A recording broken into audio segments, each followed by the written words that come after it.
وہ غربا ہیں جو اللہ کی راہ میں روک دیے گئے ہیں، جو ملک میں چل پھر نہیں سکتے۔ نادان لوگ ان کی بے سوالی کی وجہ سے انہیں مالدار خیال کرتے ہیں۔ اب ان کے چہرے دیکھ کر تم ان کو پہچان لو، اور وہ لوگوں سے چمٹ کر سوال نہیں کرتے۔ یہاں پر یہ بہت بڑی ایک آیت ہے جس میں کہا گیا ہے کہ لوگوں کو ڈھونڈو۔ ہمیں ظاہر میں وہ بہت مالدار لگ رہا ہوگا، لیکن وہ سفید پوش ہوں گے، وہ لوگوں سے لپٹ لپٹ کر سوال نہیں کرتے ہوں گے۔ ایسے لوگوں کو آپ کیسے ڈھونڈ سکتے ہیں؟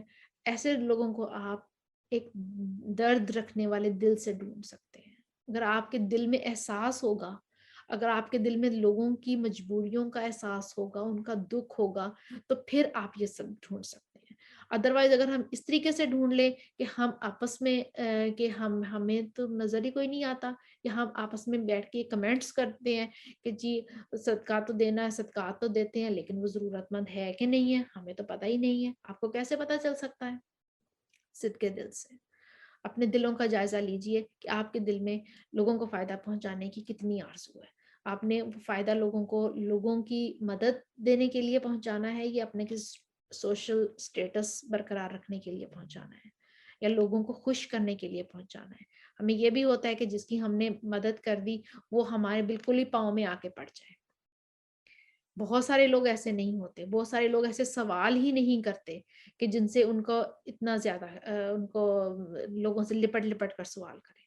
اور یوزلی ایسے ہوتا ہے کہ جو سوالی کو اللہ تعالیٰ نے کہا ہے، نبی صلی اللہ علیہ وسلم نے کہا ہے کہ سوالی کو جھڑکو نہیں، سوالی کو خالی ہاتھ نہیں جانے دو، بے شک وہ گھوڑے کی پشت پر ہی سوار ہو کر کیوں نہ آ گیا ہو، کہ اتنا مالدار ہو کہ وہ اس وقت آج کل کی جو مرسڈیز اور بڑی بڑی گاڑیاں ہیں، اس وقت کے گھوڑے اور اونٹ ہوتے تھے، تو بے شک وہ گھوڑے پر ہی سوار ہو کر آ گیا ہے، اور اس نے آ کے تم سے سوال کیا ہے، تو اس کو خالی ہاتھ نہیں جانے دو۔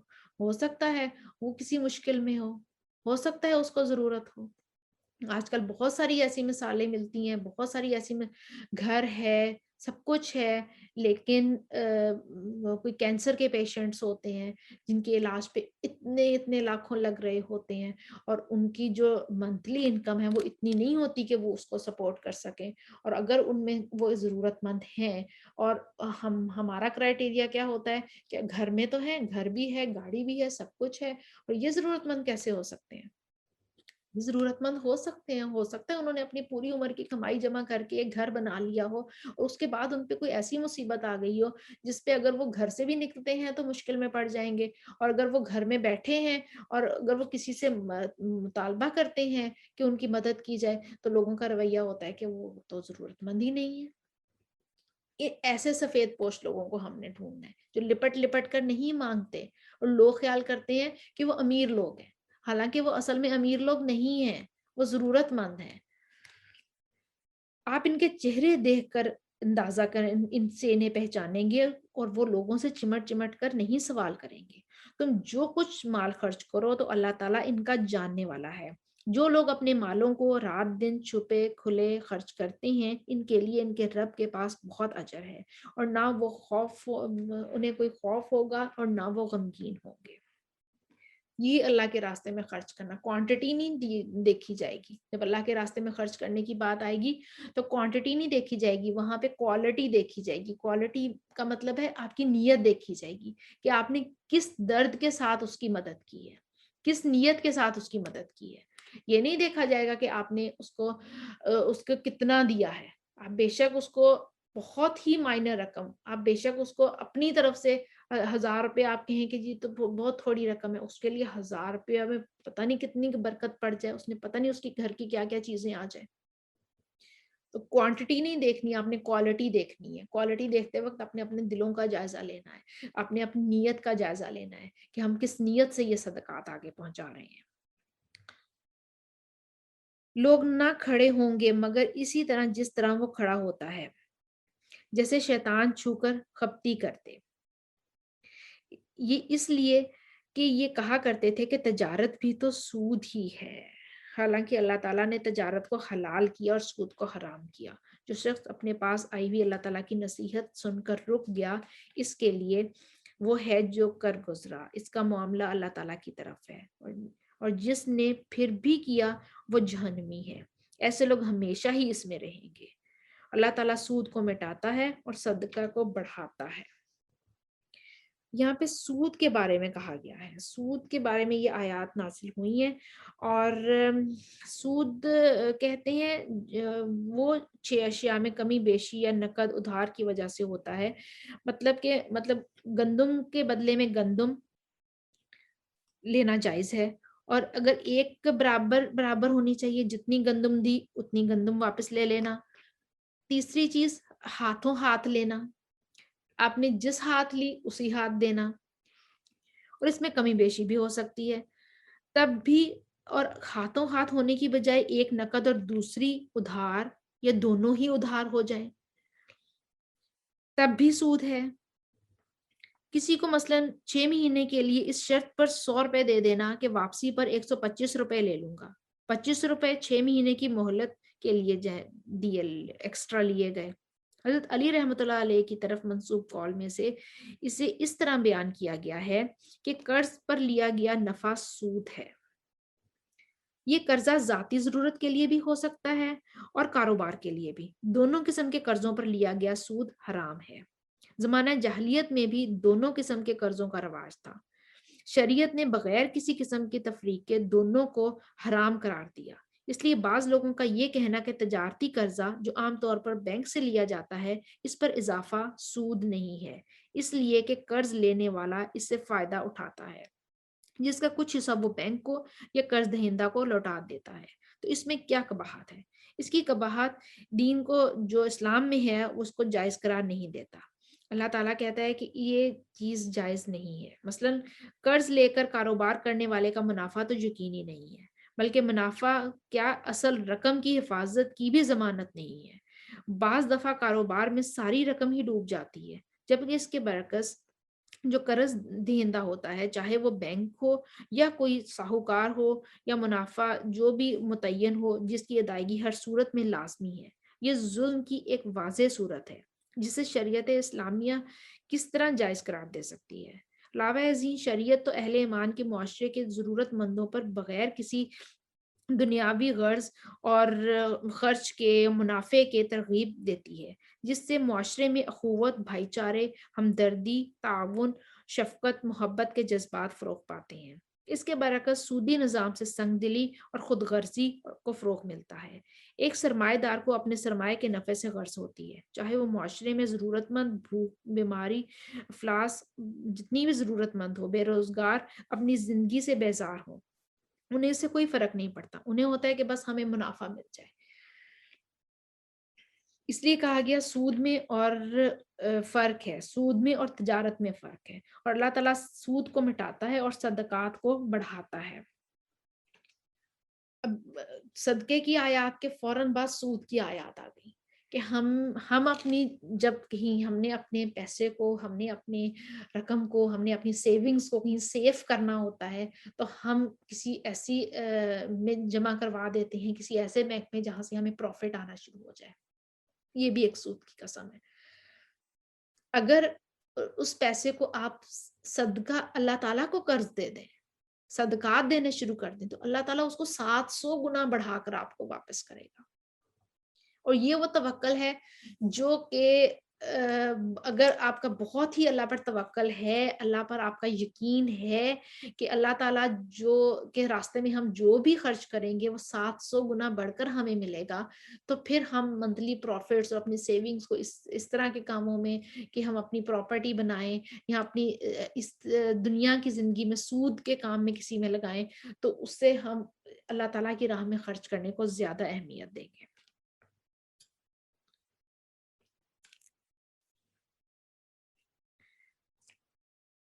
تو ایسے لوگ جو ہیں جو سود کو زیادہ کرتے ہیں، اور جو اگر کوئی تنگی والا ہو تو اسے آسانی کی مہلت بھی نہیں چاہیے، اور صدقہ کرو تو تمہارے لیے بہت ہی بہتر ہے.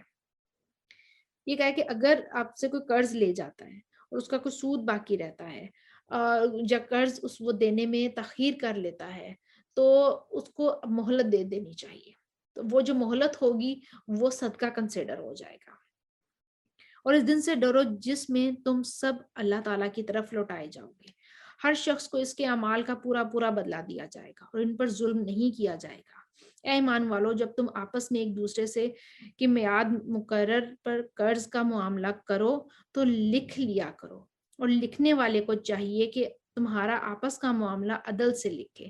کاتب کو چاہیے کہ لکھنے سے انکار نہ کرے جیسے اللہ تعالیٰ نے اسے سکھایا، بس اسے بھی لکھ دینا چاہیے، اور جس کے ذمہ حق ہے وہ لکھوائے اور اپنے اللہ تعالیٰ سے ڈرے، اور اس کا رب ہے اور حق میں سے کچھ گھٹائے نہیں.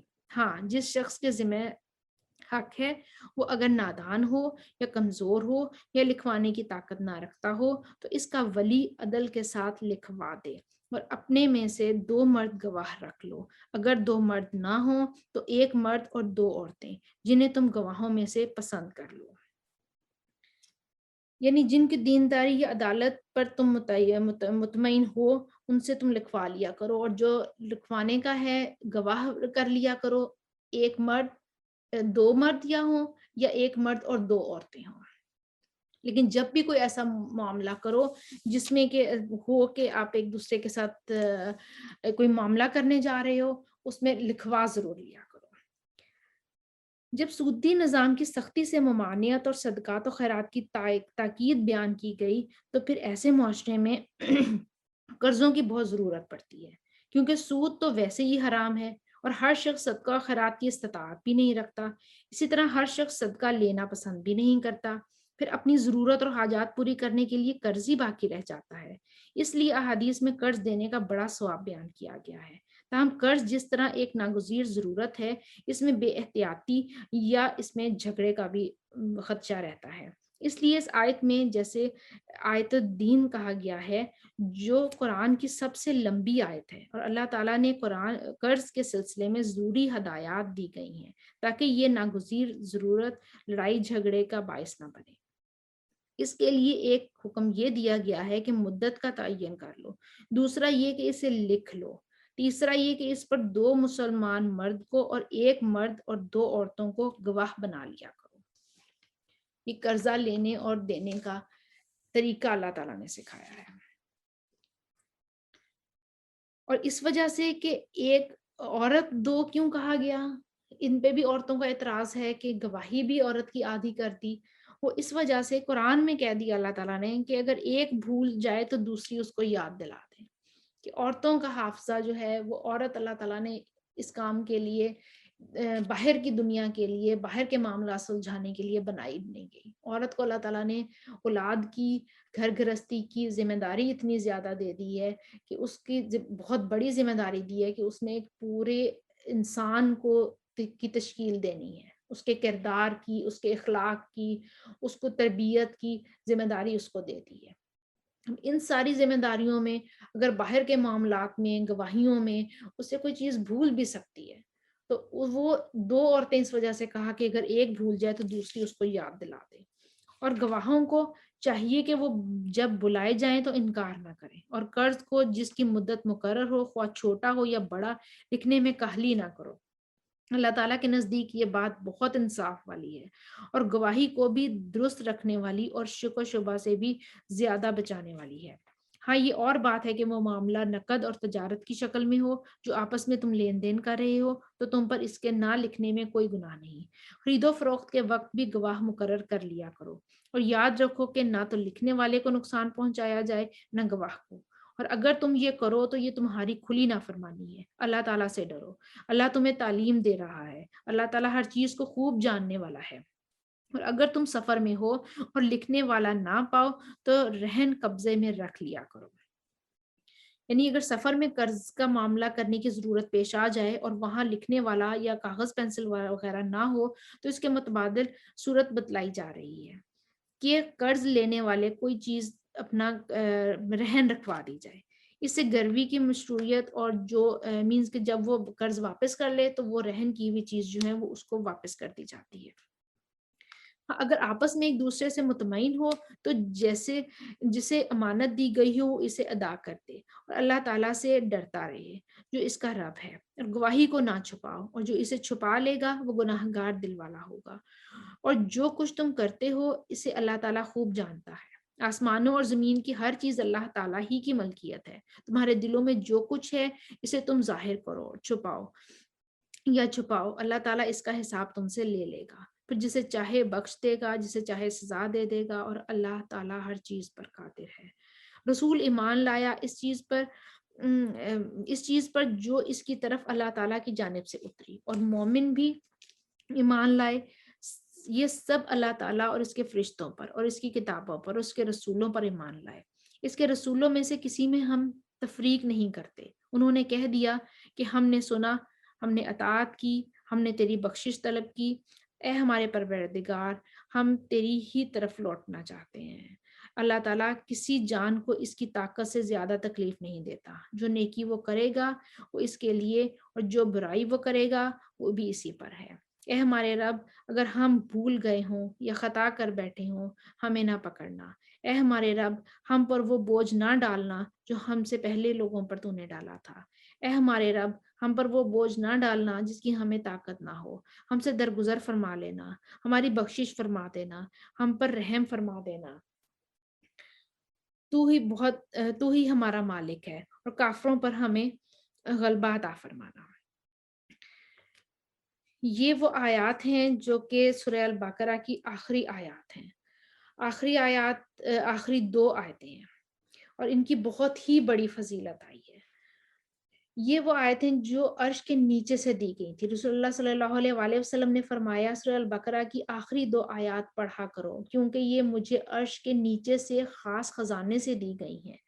ابو مسعود رضی اللہ تعالیٰ عنہ کہتے ہیں نبی اکرم صلی اللہ علیہ وآلہ وسلم نے فرمایا جس نے ہر رات سورہ البقرہ کی آخری 2 آیات پڑھی، اسے وہ کافی ہو جائیں گی، ہر طرح کے شر سے کافی ہو جائیں گی. کوئی چیز اس کو نقصان نہیں دے سکے گی. تہجد کی نماز سے بھی کافی ہو جائیں گی. ایک معنی یہ مراد ہے کہ اگر تہجد چھوٹ جائے تو وہ یہ 2 آیات پڑھ لیں تو وہ کافی ہو جائیں گی. یہ شیطان سے حفاظت کرنے والی آیات ہیں. رسول اللہ صلی اللہ علیہ وآلہ وسلم نے فرمایا بے شک اللہ تعالیٰ نے آسمان و زمین کی تخلیق سے 2000 سال قبل ایک کتاب لکھ دی، اور اس میں 2 آیات نازل کر کے اس سے سورہ البقرہ کا اختتام فرما دیا. جس گھر میں 3 راتوں تک یہ 2 آیات پڑھی جائیں گی، شیطان ان کے گھر کے قریب نہیں آ سکے گا. اللہ تعالیٰ نے 104 کتابیں اتاری. قرآن مجید، تورات، انجیل، زبور، 10 صحیفے موسیٰ کے لیے، 10 صحیفے ابراہیم علیہ السلام کے لیے، اور باقی اور پیغمبروں پر بھی بہت ساری کتابیں اور اس طرح صحیفے اتارے. لیکن اللہ تعالیٰ نے ان سب کو انسانوں کی ہدایت کے لیے اتارا. یہ اللہ کا احسان اور انعام ہے. قرآن مجید جو سب سے آخری کتاب ہے، اس میں پچھلی ساری کتابوں کی تعلیمات کو محفوظ کر دیا گیا جو رہتی دنیا تک انسانوں کے لیے ہدایت ہے. اور یہ جو آخری کتابیں ہیں، آخری آیات ہیں، ان کا یہ سب پچھلی جو ہیں ان کو کور کرتی ہیں. یہ 2 آیات پہلے کسی بھی صحیفے میں، اس جیسی آیات پہلے کسی کتاب میں نہیں اتاری گئی. اس میں جب آتا ہے سمعنا و اطعنا، اس کا ذکر ہے اللہ کے فیصلوں کو خوشی سے قبول کر لینا شامل ہے کہ ہم اللہ کے فیصلوں کو ہم نے سن لیا، ہم نے قبول کر لیا، اللہ کی رضا پر راضی ہو گئے. کسی مشکل پر کوئی شکوہ نہیں کرنا، کسی تقدیر پر ایمان، جیسی بھی تقدیر ہے ہم نے کسی چیز پر شکوہ نہیں کرنا. سمعنا و اطعنا، اللہ ہم نے سن لیا، ہم نے مان لیا. ایمان کی اصل چاشنی یہ ہے کہ انسان اللہ تعالیٰ کے احکام سن کر مان جائے. بخشش طلب کرنے سے پہلے اطاعت کی بات کی گئی ہے. رسول اللہ صلی اللہ علیہ وآلہ وسلم نے فرمایا جو شخص میرے اس وضو کی طرح وضو کرے، پھر 2 رکعت نماز پڑھے جس میں اپنے نفس سے کوئی بات نہ کرے، تو اس کے گزشتہ گناہ معاف کر دیے جائیں گے. جب چاہیں گے کہ اپنے گناہ معاف ہوں تو کچھ کام کرنا ہوں گے. وہ کیا کام ہوں گے کہ کبھی نماز پڑھ لے، کبھی صدقہ کر لے، کبھی روزہ رکھ لے، کبھی علم کی مجلس میں شامل ہو کر. یہ آیات جو ہیں اس وجہ سے ہمیں یہ صدقات بھی کرنے ہیں، ہمیں اللہ تعالیٰ کے جو برگزیدہ بندے بننے ہیں ان کو، لیکن اس کے ساتھ ساتھ ہمیں نماز، روزہ اور وہ باقی دیگر امور پر بھی عمل کرنا ہوگا. ان آیات کو پڑھ کر جو دعا مانگی جاتی ہے وہ قبول ہو جاتی ہے. اتنی زیادہ بابرکت یہ آیات ہیں، اور جن کی دعا جو ہے ہمیں ہر وقت مانگتے رہنا چاہیے، ہمیں ان کو کرنا چاہیے. جیسے آیا کہ لا یکلف اللہ نفسا الا وسعها، کہ اللہ تعالیٰ کسی کو اس کی وسعت سے زیادہ تکلیف نہیں دیتا. جب انہوں نے کہا کہ ربنا لا تؤاخذنا ان نسینا واخطانا، کہ اللہ تعالیٰ ہم سے بھول چوک میں جو گناہ ہو گیا ہے وہ ہمیں معاف فرما دے، تو کہا ربنا ولا تحمل علینا اسرا کما حملته علی الذین من قبلنا ربنا ولا تحملنا ما لا طاقت لنا به واعف عنا واغفر لنا وارحمنا وارحمنا انت مولانا فانصرنا علی القوم الکافرین. اور اللہ تعالیٰ فرماتا ہے کہ ایسے دعا مانگو، اللہ تعالیٰ ہمیں معاف کر دے، اللہ تعالیٰ ہمارے سارے قصور معاف کر دے، اللہ تعالیٰ ہماری بخشش فرما دے، اللہ تعالیٰ ہم پہ وہ بوجھ نہ ڈالنا جو تو نے پہلی امتوں پر ڈالا تھا. اللہ تعالیٰ ہمیں ہمارے نفس سے زیادہ اللہ تعالیٰ کسی کو بھی آزمائش میں نہیں ڈالتا. اللہ تعالیٰ بس تو ہمیں درگزر فرما دے، ہماری بخشش فرما دے، ہم پر رحم فرما دے. تو ہی اللہ تعالیٰ ہمارا مالک ہے، ہمیں کافروں پر غلبہ عطا فرما دے. آمین یا رب العالمین.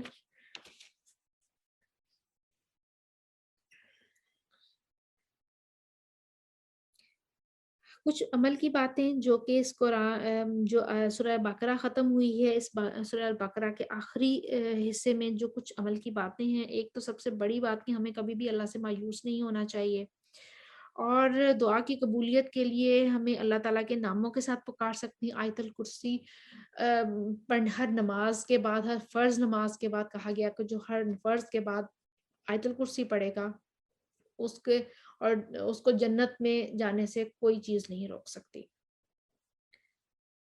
اور اللہ کا قرب حاصل کرنے کے لیے اپنی بہترین چیزیں اللہ تعالیٰ کے راستے میں خرچ کرنی چاہیے. ان بہترین چیزوں میں آپ کا وقت بھی ہو سکتا ہے، آپ کا مال بھی ہو سکتا ہے، آپ کی کوئی پوزیشنز بھی ہو سکتے ہیں، آپ کے پاس جو چیزیں ہیں وہ بھی آپ اللہ تعالیٰ کی راہ میں خرچ کر سکتی ہیں. جو سب سے محبوب چیزیں ہوتی ہیں وہ مال اور وقت ہی ہوتا ہے. انسان کہتا ہے میں وقت اپنے طریقے سے گزاروں، مال اپنے طریقے سے خرچ کروں.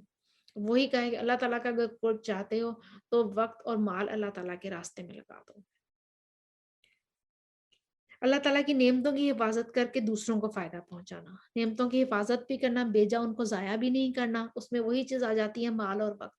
اپنے مال اور وقت کو بیجا ضائع نہیں کرنا چاہیے اور انہیں اللہ تعالیٰ کے کاموں میں لگا دینا چاہیے. اللہ تعالیٰ کی بخشش طلب کرنی چاہیے اور عذاب سے پناہ مانگنی چاہیے. اللہ کے ناموں کے ساتھ اس کی تسبیح بیان کرنی چاہیے اور سنتوں کی پیروی کرنی چاہیے. اور قرآن اس لیے پڑھنا اور پڑھانا چاہیے تاکہ اس میں آپ کی زندگی میں بھی تبدیلی آ سکے. ہماری زندگی میں جب ہم قرآن کو سیکھتے ہیں، سکھاتے ہیں، تو ہماری زندگی میں بھی جب پڑھتے ہیں قرآن کو تو ہماری زندگی میں بھی ایک واضح تبدیلی آ جاتی ہے. سبحان اللہ والحمد للہ ولا الہ الا اللہ واللہ اکبر ولا حول ولا قوۃ الا باللہ العلی العظیم. اللہم صلی علی محمد وعلی آل محمد کما صلیت علی ابراہیم وعلی آل ابراہیم انک حمید مجید. اللہم بارک علی محمد وعلی آل محمد کما بارکت علی ابراہیم وعلی آل ابراہیم انک حمید مجید. ربنا لا تؤاخذنا ان نسینا او اخطأنا ربنا لا تؤاخذنا ان نسینا او اخطأنا ربنا ولا تحمل علينا اسرا كما حملته على الذين من قبلنا ربنا ولا تحملنا ما لا طاقة لنا به واعف عنا واغفر لنا وارحمنا واعف عنا واغفر لنا وارحمنا انت مولانا فانصرنا علی القوم الکافرین. سبحانک اللہم وبحمدک اشہد ان لا الہ الا انت استغفرک واتوب الیک. السلام علیکم ورحمۃ اللہ وبرکاتہ.